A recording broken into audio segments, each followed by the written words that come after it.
അനധികൃത കുടിയേറ്റക്കാരെ ഒഴിപ്പിക്കുന്നതിന്റെ ഭാഗമായി ഇന്ത്യക്കാരിൽ ആദ്യ സംഘത്തെ തിരിച്ചയക്കാൻ ഉപയോഗിച്ച C-17 ഗ്ലോബ് മാസ്റ്റർ ഇന്ത്യക്കും ഏറെ പ്രിയപ്പെട്ട വിമാനമാണ്.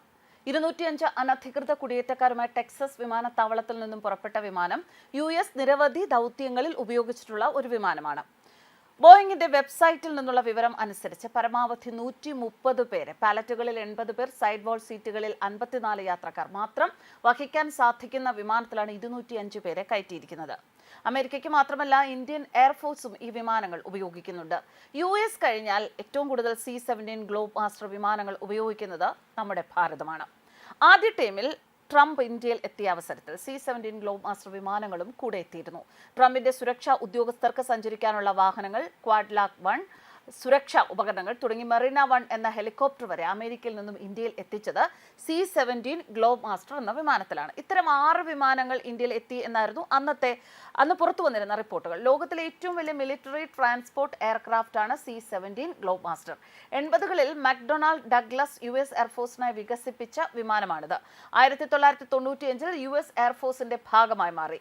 മക്ഡൊണാൾഡ് ഡഗ്ലസ് ബോയിങ്ങിന്റെ ഭാഗമായി മാറിയതോടെ C-17 ഗ്ലോബ് മാസ്റ്റർ ബോയിങ് ആയി. ഇതുവരെ 279 C-17 ഗ്ലോബ് മാസ്റ്റർ വിമാനങ്ങൾ നിർമ്മിച്ചിട്ടുണ്ട്. അവസാനത്തെ വിമാനം ഇന്ത്യൻ എയർഫോഴ്സിനാണ് ലഭിച്ചത്.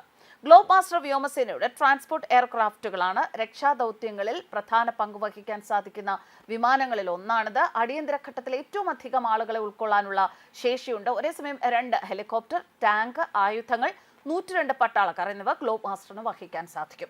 320 പേരെ ദുരന്തമുഖങ്ങളിൽ നിന്ന് രക്ഷിച്ച് പറക്കാനും ഈ കൂറ്റൻ വിമാനത്തിന് സാധിക്കും.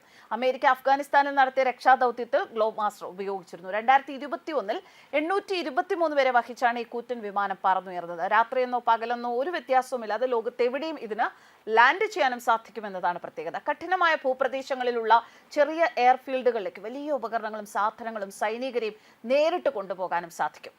1,28,100 കിലോഗ്രാം ഭാരമുള്ള ഈ വിമാനത്തിന് പരമാവധി ടേക്ക് ഓഫ് ഭാരം 2,65,352 കിലോഗ്രാമാണ്. 40,440 LBF ട്രസ്റ്റ് വീതമുള്ള 4 Pratt and Whitney turbofan എഞ്ചിനുകളാണ് ഈ വിമാനത്തിനുള്ളത്. മണിക്കൂറിൽ 830 കിലോമീറ്ററാണ് ക്രൂസിംഗ് വേഗം. പരമാവധി 45,000 അടി ഉയരത്തിൽ വരെ ഈ വിമാനത്തിന് സഞ്ചരിക്കാൻ സാധിക്കും. ഏത് ദുർഘടമായ റൺവേയിലും ലാൻഡ് ചെയ്യാനും ടേക്ക് ഓഫ് ചെയ്യാനും C-17 ഗ്ലോബ് മാസ്റ്ററിന് സാധിക്കും. ഇന്ത്യൻ വ്യോമസേനയ്ക്ക് 11 C-17 ഗ്ലോബ് മാസ്റ്റർ വിമാനങ്ങളാണുള്ളത്. രാജ്യത്തെ പ്രളയങ്ങളിലും മറ്റു പ്രകൃതി ദുരന്തങ്ങളിലും രക്ഷാപ്രവർത്തനത്തിനായി C-17 ഗ്ലോബ് മാസ്റ്റർ വിമാനം ഇന്ത്യൻ വ്യോമസേനയ്ക്ക് ഏറെ സഹായമായിരുന്നു. 2013-ൽ സ്കൈലോഡ് സ്ക്വാഡ്രണിലേക്ക് പ്രവേശനം ലഭിച്ചതു മുതൽ വ്യോമസേന ദൗത്യങ്ങളിൽ നിർണായകമായിട്ടുണ്ട്. സമാധാന സംരക്ഷണവും മാനുഷിക സഹായവും ദുരന്ത നിവാരണവും രാജ്യത്തിനകത്തും പുറത്തും C-17 വഴി എത്തിച്ചിട്ടുണ്ട്. കോവിഡിന്റെ സമയത്ത് രാജ്യത്തെ ആശുപത്രികളിൽ ഓക്സിജൻ ക്ഷാമം നേരിട്ട അവസരത്തിൽ UK-യിൽ നിന്ന് ഓക്സിജൻ സിലിണ്ടറുകൾ എത്തിച്ചതും ഈ വിമാനത്തിലായിരുന്നു. കൂടാതെ അഫ്ഗാൻ ദൗത്യത്തിലും ഉക്രൈൻ ദൗത്യത്തിലും ഇന്ത്യക്കാരെ നാട്ടിലെത്തിക്കാൻ ഈ വിമാനം ഉപയോഗിച്ചിട്ടുണ്ട്. എന്തായാലും കുടിയിറക്കി വിടുമ്പോഴും അന്തസ്സോടെ തന്നെയാണ് US അമേരിക്കയിൽ നിന്ന് അവരുടെ കുടിയേറ്റക്കാരെ, അതായത് ഇന്ത്യക്കാരെ ഇന്ത്യയിൽ എത്തിച്ചത്. News desk കർമ്മസ്.